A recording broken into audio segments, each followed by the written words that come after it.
کب آپ نے سوچا کہ آپ نے پوئٹری کرنی ہے اور ایک جسے کہہ لیں کہ کاز والی پوئٹری کرنی ہے جس میں لوگوں کے ایشوز کو ایڈریس کیا جائے؟ جب میں اپنے میٹرک میں تھی تو ایک دم میں نے بیٹھی اور میں نے 6 لائنز کی ایک غزل لکھی. شاعر تو ناکام لوگ ہوتے ہیں، اور میں نے کہا اچھا یہ بات میرے ذہن میں کہیں بیٹھ گئی. میری شاعری شروع سے عام ٹاپک سے ذرا ہٹ کے تھی، تو میں نے کہا کیوں نہ میں کامیابی کے لیے لکھوں، لوگوں کو موٹیویٹ کروں. انہیں کہہ رہے ہیں کہ وہ ظلم کر رہے ہیں، بیچارے ظلم نہیں کر رہے ہیں، یہ ہمارے سوسائٹی کا اسٹرکچر ہے. عورتیں بھی عورتوں پہ ظلم کر رہی ہیں، تو میں مردوں کے ساتھ جو ظلم ہو رہا ہے نا اس کو بھی ایڈریس کرتی ہوں. پھر خواجہ سراہیں.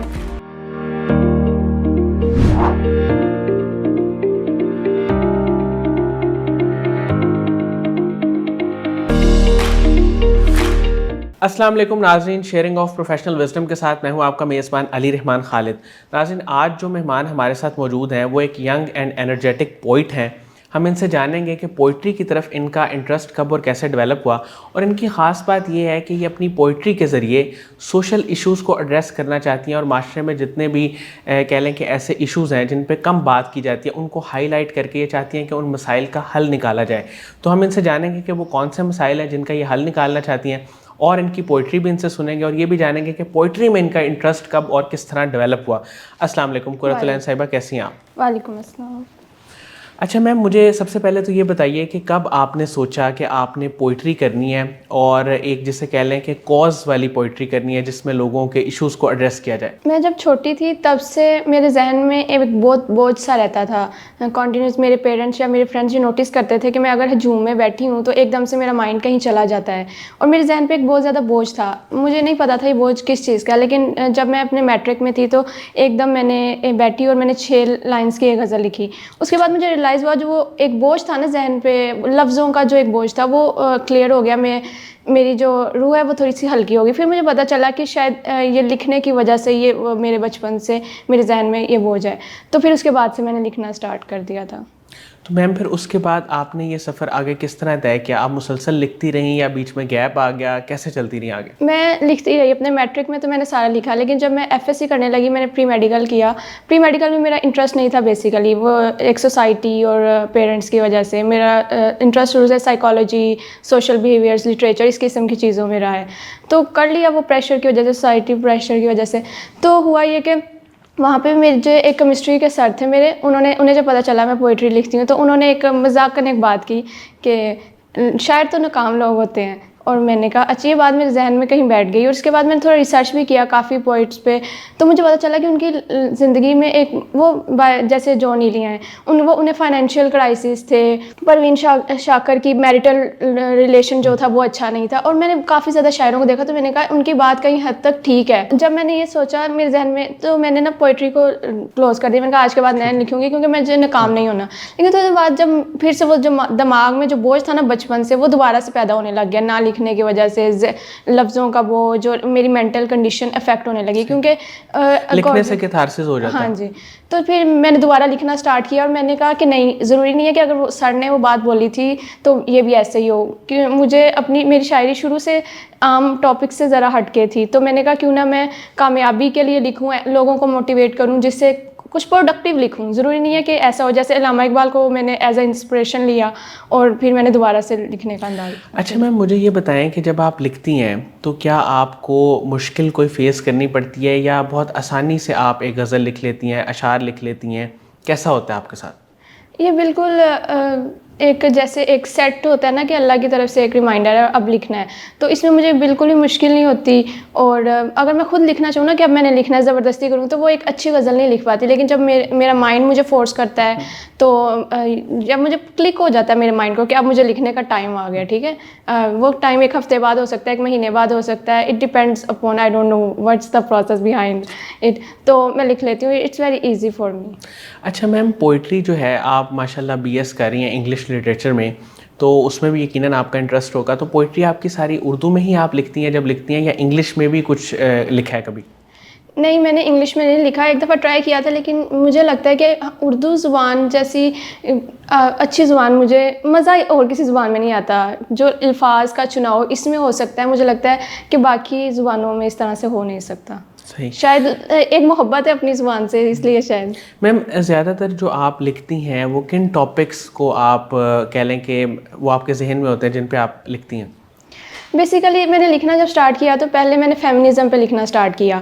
جو سوسائٹی میں بہت زیادہ عورتوں کے ساتھ ہو رہا ہے, سب کہہ رہے ہیں کہ میرا جیسا میری مرضی, ان تمام تحریکوں کے حق میں نہیں ہوں میں بیسیکلی. لیکن اس کے باوجود لوگ اسلام کا نام لے کے بھی عورت کے ساتھ, عورت کو وہ حقوق نہیں دیے جا رہے جو اسلام نے کہا ہے. کہتے ہیں کہ بھائی اسلام نے یہ کہا ہے, اسلام نے پابندیاں لگائی ہیں. حالانکہ پھر جب میں تھوڑا سا اسلام سے تھوڑا سا خائف ہونے لگ گئی میں اب میرا پرسنلی, لیکن میں نے جب اسے اسٹڈی کرنا شروع کیا میں نے کہا نہیں, یہ تو ہمارے ساتھ 2 نمبری ہو رہی ہے. اسلام نے تو عورت کو اتنے زیادہ حقوق دیے ہیں, چاہے وہ شادی کی بات ہو, چاہے وہ کوئی بھی, آپ اس سے پریشرائز نہیں کر سکتے بے شمار. پھر مجھے پتا چلا کہ نہیں, ہمیں فکس کرنے کی ضرورت ہے ان چیزوں پہ. اگر مجھ سے پہلے تک لوگوں نے اس پہ ورک نہیں کیا تو میرا فرض بنتا ہے کہ میں جتنا کام کر سکتی ہوں وہ کروں. پھر اس کے بعد پھر میں نے دیکھا کہ میلز کے اوپر بھی, میلز کو ہم سمجھتے ہیں کہ وہ بہت زیادہ اگریسو ہیں, حالانکہ ایسا نہیں ہے, وہ بہت سیکریفائس کر رہے ہیں. میں ان کے سیکریفائسز کو بتاتی ہوں. وہ بہنوں کو عید شبراتے دیتے ہیں, وہ ان کے کمزور کندھوں پہ اتنی ذمہ داریاں نا. ہم صرف انہیں کہہ رہے ہیں کہ وہ ظلم کر رہے ہیں, بیچارے ظلم نہیں کر رہے ہیں. یہ ہمارے سوسائٹی کا اسٹرکچر ہے, عورتیں بھی عورتوں پہ ظلم کر رہی ہیں. تو میں مردوں کے ساتھ جو ظلم ہو رہا ہے نا اس کو بھی ایڈریس کرتی ہوں. پھر خواجہ سرا ہیں, ان کو جو اسلام نے حقوق دیے ہیں. اور اس کے علاوہ میں نے ایک بات نوٹس کی, ہماری قوم اور میں سمیت ہم سب ذہنی غلامی کا بھی شکار ہے. ہم انڈین کلچر سے نکل نہیں پا رہے ہیں, چاہے وہ جہیز کا مسئلہ ہو, چاہے وہ اس قسم کے بے شمار مسائل ہیں. میں انہیں ایڈریس کرتی ہوں. میم آپ کی انسپریشن کون ہے جن سے آپ بہت زیادہ متاثر ہو, جن کو پڑھتی ہوں سنتی ہوں, وہ کون ہے؟ میں جاوید چودھری کو پڑھتی ہوں. میں جب چھوٹی تھی تب میرے بابا جان انہیں پڑھا کرتے تھے, ان کے کالمس. انہوں نے مجھے ریکمینڈ کیا تھا آپ پڑھا کرو, تب میں نے اسٹارٹ کیا. اس کے بعد میں نے ان کی بکس پڑھی, زاویہ کے جتنے بھی آڈیشن ہیں. تو اس کے بعد جب انٹرنیٹ سے میرا کنیکشن ہوا تو پھر میں نے یوٹیوب پہ ان کے چینل کو فالو کیا, ان کی ویڈیوز سے, اور ان کی ٹپس جو وہ زندگی میں سکسیزفل ہونے کے لیے سکھاتے ہیں وہ میں ان پہ عمل کرتی ہوں. اچھا میم, میں چاہوں گا کہ کچھ آپ اشعار جو اپنی پوئٹری کے ہیں جو آپ کو بہت زیادہ پسند ہیں, کچھ آپ سنائیں تاکہ ہمارے لسنرز بھی اس چیز کو سنیں. جی. غور سے دیکھو یہ ہارے ہوئے ماتم زدہ لوگ, کیوں کرے محنت, ان نے ویسے بھی مر ہی جانا ہے. جتنے بھی آئے یہاں پر سبھی مر گئے, کسی نے بتایا ہے مجھے میں نے بھی مر ہی جانا ہے. کیوں نہ جیت کے مروں, اپنے خوابوں کی تعبیر دیکھ کے مروں, ویسے بھی تو مر ہی جانا ہے. انگلیوں پہ نچاؤں معجزوں کو, کامیابی کی ترسیل کر کے مروں, ویسے بھی تو مر ہی جانا ہے. ایک راز بتاؤں تم کو, ایک راز بتاؤں تم کو, وہ جو دل سے جی کے مرتے ہیں, جیت کے مرتے ہیں, یا خوشیاں منا کے مرتے ہیں, کبھی نہیں مرتے, باقیوں نے تو ویسے بھی مر ہی جانا ہے. بہت خوبصورت, بہت. اچھا میم, فیوچر میں آپ کے کیا گولز ہیں, کیا پلانز ہیں, آپ کی جو ہے وہ بک کب تک آنے کے چانسز ہیں یہ بھی بتائیں, اور فیوچر میں آپ کیا کیا کام کرنا چاہتی ہیں؟ فیوچر میں کچھ ایسے روٹس اختیار کرنا چاہتی ہوں جو بیسیکلی میں جن چیزوں کو فکس کرنا چاہ رہی ہوں اپنی پوئٹری کے ذریعے, اسے پریکٹیکلی امپلیمنٹ کرنے کا موقع ملے, تاکہ وہ صرف ریٹن فارم میں نہ رہ جائے. مجھے جو کچھ بھی پاسبل ہو, چاہے مجھے کوئی تحریک بنانی پڑے. میرا مقصد صرف عورتوں کو ڈومینیٹ کرنا نہیں ہے, میرا مقصد صرف یہ ہے کہ عورتوں, مردوں اور خواجہ سراؤں کو وہ حقوق ملیں جو اسلام نے دیے ہیں, اس سے زیادہ نہ اس سے کم, ٹھیک ہے. اور کسی تحریک کی میں حمایت نہیں کر رہی, صرف اسلامی حقوق مل جائیں تو مجھے لگتا ہے کہ ہر چیز فکس ہو جائے گی. اس کے علاوہ ایک مین ایشو یہ بھی ہے کہ پیرنٹس کا جو بچوں کے ساتھ ریلیشن ہے نا, وہ بھی کمیونیکیشن گیپس ہیں بہت زیادہ, بہت سی چیزوں کو فکس کرنے کی ضرورت ہے. اگر ہم اسلام کو واقعی میں امپلیمنٹ کر لیتے ہیں تو بہت سی چیزیں فکس ہو جائیں گی. صحیح. اچھا میم, اگر پوئٹری کے علاوہ آپ کو زندگی میں کوئی اور کام کرنے کا موقع ملے تو آپ کیا کریں گی؟ مطلب کوئی ادارہ بنائیں گی یا کیا کریں گی؟ مجھے ادارہ بنا سکتی ہوں, ہو سکتا ہے کہ کوئی تحریک چلاؤں. مجھے تو کوئی تحریک سٹارٹ کرنے کا ہو سکتا ہے کہ آگے جا کے کوئی بن جائے ارادہ. میم مجھے یہ بتائیے گا کہ بینگ اے وومن آپ کیا سمجھتی ہیں کہ خواتین جب معاشرے میں کام کرتی ہیں, پروفیشنلی کوئی کام کرتی ہیں, تو انہیں کن چیلنجز کو فیس کرنا پڑتا ہے؟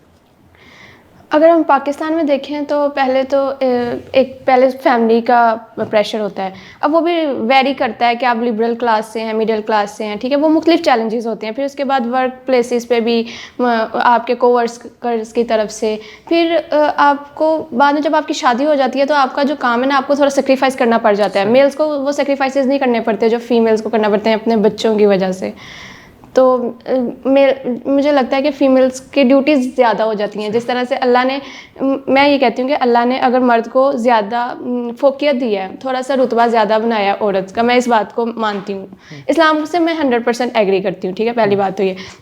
تو اللہ نے تھوڑی سی طاقت بھی صنف نازک بولتے ہیں, تو ہمیں تھوڑی سی طاقت کم بھی ہے, تو ہمیں ایڈمٹ کرنا چاہیے. ہمیں جو سپر پاورز اللہ نے مرد کو دیا, ہمیں ان سے تھوڑی ہیلپ لے لینی چاہیے. آئرن لیڈیز بننے کی ضرورت نہیں ہے.